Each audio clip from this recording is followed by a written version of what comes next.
Alright, new keyboard. So, what's up? So my QK65 actually just arrived in the mail today. I've obviously already opened it. I just kind of wanted to take a look at it. I really couldn't wait. You open this up and you have your case here. This will be in a plastic bag. I already opened it. So you get your case. I got mine in the E-white finish with the blue weight, and I think it looks alright. You can already see there's stuff falling out of here, but you get a a foam sheet, and you get your silicone like dampener weight kind of thing in the back. And in the top pocket we get a little card which has a QR code for the build guide and the Discord if you're so interested. You get these rubber feet, basically. They go on the back of your case. They'll cover up your case screws, give it a nice clean design. And you get your gasket. So this is either your gasket, I believe this is called the sleeves, I can't remember, and your gasket socks. You don't use both. You use one of the two depending on your typing preference, how like stiff you want your board to be. And then you're gonna need, well, you get your PCB.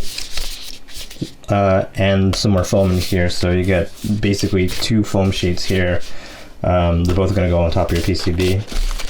And then lastly, you're going to get your plate. I actually have two plates because I wasn't sure if I wanted to stick with one plate, and I was like, well, I'm going to buy two plates now. If I want to change them out, I will, but I got the palm plate and then the FR4 plate. FR4 is a little stiffer.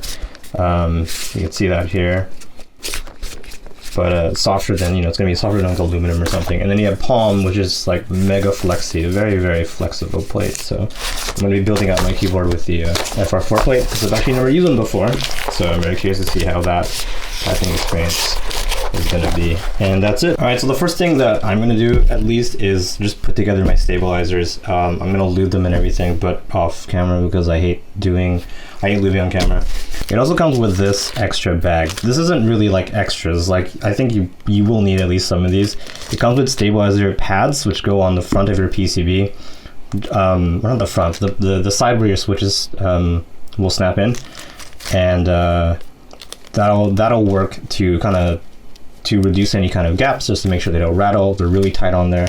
You also have washers and screws, which you'll need to screw your stabilizers in, and these black things, which I didn't know what they were at first, but it turns out they're kind of like cushions that go underneath your wires, just to reduce rattle even more. I've never had a set of stabs that use these black cushions before, so I'm going to throw them onto my stabilizers when they're done. But just in case you guys have never put together stabilizers before, like this is maybe your first build or your reference thing or whatever, and you've never ever done it before, it's not that hard. You will notice you'll have two long wires and four shorter ones. So the four shorter ones are going to be for stuff like your shift, your backspace, like those longer keys. And obviously, yeah, you guessed it, your two longer wires are going to be for spacebar. Most keyboards don't have two spacebars. You're probably wondering, why do you have two wires? The longer one here is a 7-unit spacebar, and this one is 6.5 units, 6.25 rather. 7-unit spacebars are a little more rare, but they do happen. Like, you'll find keyboards that use 7 units. The keyboard that we're going to be building doesn't use a 7-unit spacebar, at least in the hot swap configuration, so I'm just going to put this aside. You have your stabilizer stem and your housing, basically. So you're going to notice that on the stem there's going to be a side that has like 2 holes, and on the back side there's just the one hole. There you go. So just one hole versus the 2 holes here. So if you're ever not sure how to put your housing and your stem together, the side with the 2 holes will face the entrance of the stabilizer where the wire clips in. So you have the side where it screws down, and then the side where it kind of gets snug, like clips into this PCB, and that's where the wire clips in from the front. So the stem slides in just through the middle. Whatever stabilizer you're putting together, your wire then slides in into the bottom hole of the stem. So it goes into the bottom hole, and you want to make sure that it goes in all the way through. So you can just kind of see here, you see how the wires has gone all the way through the stem. and out to the back. And then it just kind of snaps in through the front here. Just push it down a little bit, and it'll click in just like that. And then you'll repeat on that side, obviously, and you'll just repeat forever for all your stabilizers.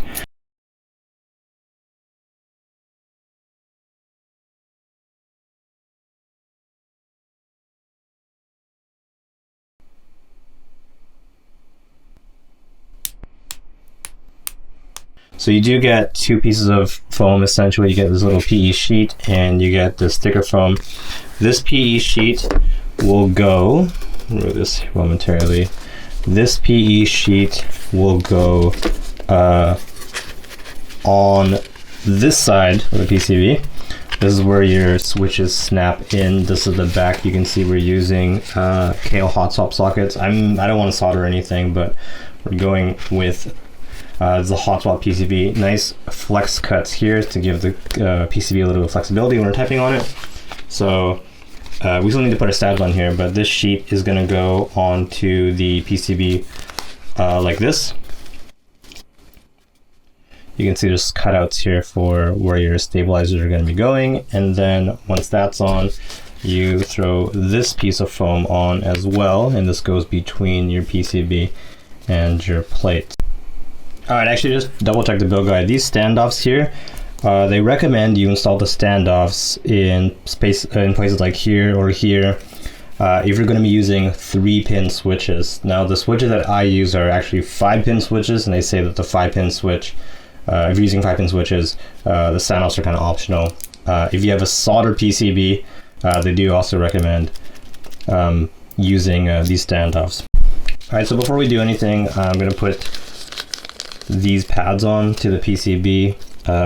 This is kind of like the Band-Aid mod where they just go on your PCB just to reduce any kind of gap or whatever for rattle. All right, PS, actually just noticed this halfway through, but yes, indeed, the cutouts for where your screws are going to be are different size. You can see here it's thinner right here versus, this is a little bit thicker, which means where the hole for your stabilizers is larger, obviously you want to put the part where it has the wider hole onto where it fits just like that. So I didn't do that for here. You can see there's actually a little bit of play. I need to turn that around, but it's supposed to look like this basically. So where the hole is larger, that's where you're actually going to be like putting in where you're clipping in your stabilizer. That's where you want to line that up. It's not a big deal, obviously. I don't think it's the end of the world. I don't think your keyboard will break if you mess that up like I did, but if you're really OCD about that, it's something to keep in mind. All right, so now that we do have these all on the PCB, that's it. So again, you want your spacebar here, your left shift. Right shift on this keyboard is actually too short, at least on the hop swap configuration. And then we have enter and backspace, and that's it. So now that those are in place, the next step is going to be to put on the thin PE sheet that goes on the PCB just like that. You can see there's cutouts for where your stabilizers are going to be going, just like that. Now remember, stabilizers always screw in from the back of the PCB, so there are two sets of holes right on the PCB, a larger hole and a smaller hole. The larger hole is where your stabilizer will kind of rest into, just like that. So again, where there's a larger hole, the kind of like the feet, the clip-in part of your stabilizer will go in where there's a larger hole. Rest them in like that, and you want to make sure that they're actually through your PCB. You should be able to see them nicely go through. If they're not secure like that, you're gonna have problems. Like they'll be really rattly when you go to use your long boy keys. So make sure they're hooked in, and then you want to screw them in from the back using the washer and the screw. It came in that little baggie there. So just screw that in just until you can tell that it's starting to bite, and like it's not going to be too loose. Like you don't want to be lifting up as you're typing, just so you're confident that it's securely on your PCB there. So the L stabs that come with the QK65 actually include these little cushions, like I mentioned.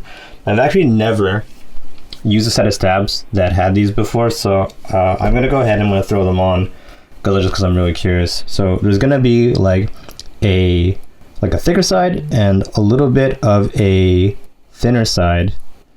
I'm gonna get that camera to focus. Just there you go, I guess. So the thinner side goes under the wire in front, just like that. Just push it right under. And once it's in place, you're good to go. For longer, for like your space bar, just evenly distribute them so they're nice and evenly distributed over your long wire there. Now we're gonna go ahead and we're gonna throw on the foam that goes on between the plate and the PCB. So again, you can just line this up just like that. So you're gonna have to do some snipping here. You can see obviously this is gonna be in the way, so just take a pair of scissors or generally use your hands, or I don't know, just get rid of this so you can actually, you know, use your space bar. Now they actually recommend keeping this little foam piece just to put right here. It is optional, but if you're the kind of person who's gonna really be wanting to foam the hell out of your case, you really want that muted sound, then absolutely feel free to you know, drop this in. I might as well. I'm gonna go ahead and I'm gonna use the FR4 plate because FR4 is a material that I've actually never used before, so I'm pretty curious, you know, excited to try it out. Now, since we skipped the standoffs, you would actually normally screw on your plate to your standoffs had you included them. Since we didn't, we're just gonna drop on the plate straight on like that, and we now just need to put on our switches, and the friction of the switches will actually keep the plate and the PCB assembly together intact. They do recommend that when you're putting in your switches to support the back of the sockets just like that. There is a case if you're a little too forceful or they're not soldered in very well, your sockets can pop off, and if that happens, you kind of do have a problem. You will need to solder that socket back on. So grab your switches, and they also recommend that you start from the corners just for support. So for switches, I'm actually going to be using the Laura Blue Fog from Wuche Studios. These are the prelude variation. I just kind of got prelude because I didn't really want to go through trouble lubing my switches again, but I think they sound alright. For the most part, the PCB is actually south-facing, so the cutout for the LED, for a light, if your PCB has lights, will shine through them from the bottom. But this is actually a there's no LEDs on this keyboard, which is totally fine by me. So they do say support the back of the hot top socket, and just push in, make sure it's firmly seated, and then you should be good to go. One thing to note about this particular PCB is it does support two different types of caps lock. There's the normal caps lock that most people are used to, like right here. It's just, you know, like right next to A, but it also supports a stepped caps lock configuration where it's a little bit to the left. You might have seen that before. If you choose to go with a non-stepped, as in kind of like this caps lock here, the switch socket is actually going to be north facing. So that's one thing to keep in mind. There's actually two hot swap sockets right here for caps lock. So if it's going to be in the non-stepped position, so the caps lock that you guys are probably mostly used to, you want your switch to be north facing, and you want to make sure that it's going to be in the position where, well, typically your caps lock would go. So you can see the peg for the switch line up right where you'd be using a non-stepped caps lock key. All right, so you can see with these switches in the corners here, PCB and the plate assembly hold together just fine. The little foam that we have for the space bar it's just loose in there. It might slide out, but yeah, you can just see this is there you go. There it is. It holds together just fine, so don't worry about, you know, there's no screws, there's no standoffs or whatever. This is perfectly, it's gonna be a-okay. All our switches are on the PCB. The next step is to decide whether or not we want to use the gasket sleeves or the gasket socks. Again, you're not gonna, you can't really use both of them, but you have the longer gasket like sleeve things that go on the tabs here on the PCB. They just slide right over. And if you decide to use these, you're gonna end up with a bit of a stiffer typing experience, just a little bit of just like a, I don't know, less bounce to your PCB. It won't flex as much, but I kind of want to go with just like maximum bounce, so I'm gonna go ahead and I'm gonna use the black gasket socks, which kind of go on just the ends of the tabs on the PCB. I don't know how many I need actually. There's a lot in here, but basically to install these, it's, well, I mean, I don't think you can really get these wrong, honestly, but right, they just slide right over the tabs of your PCB, just like that. One on each side. And once you're done, you'll have your gaskets installed. So now that all our gaskets are on, that's basically done. Our PCB assembly is all taken care of, so good news there. A little bit out of order. The build guide does recommend that you open your case first, but I didn't do that, so we're gonna go ahead and do that now. 4 screws on the back.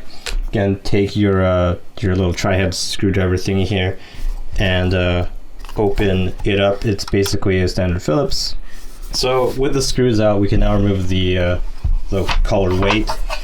So I got the blue, which I do like. So once the weight is off, put that aside. You can see here the, well, I saw this falling out. Okay, our silicone weight and our foam will go over here. You can see that the top case and the bottom case are secured with 4, I believe they're Allen. Yeah, it's like Allen wrench screws basically. So 1, 2, 3, 4, 5, 6, 7, 8.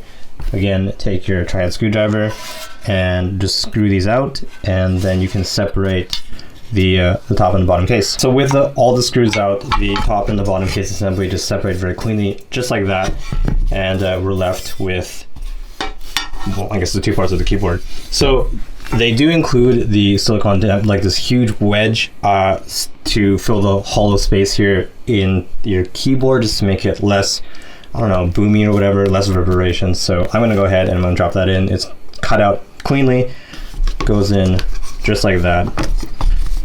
Oh, this thing picks up dust a lot, doesn't it? Oh, good thing it's going inside my keyboard. I don't want to see it. Anyways, and we do have this other this pour-on sheet, and this goes on the back of the PCB just for some more sound absorption and that kind of stuff.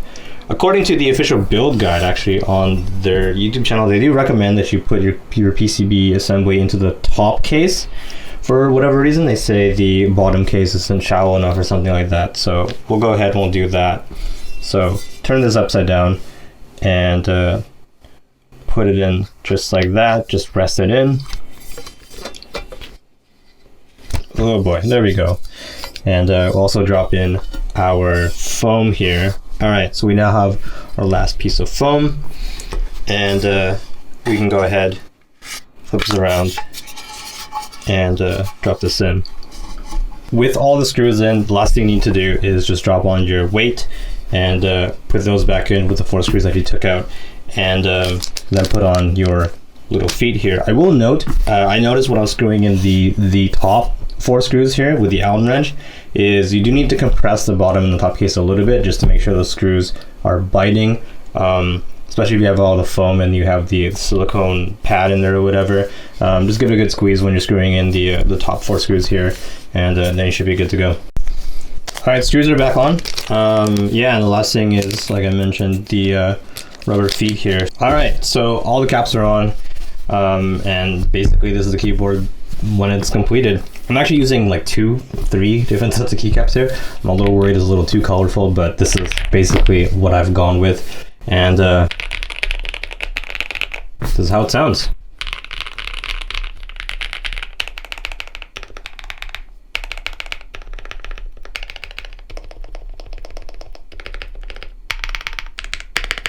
All right, so if you enjoyed that, thanks, I guess. Definitely don't subscribe because this was garbage, but thanks for watching anyways.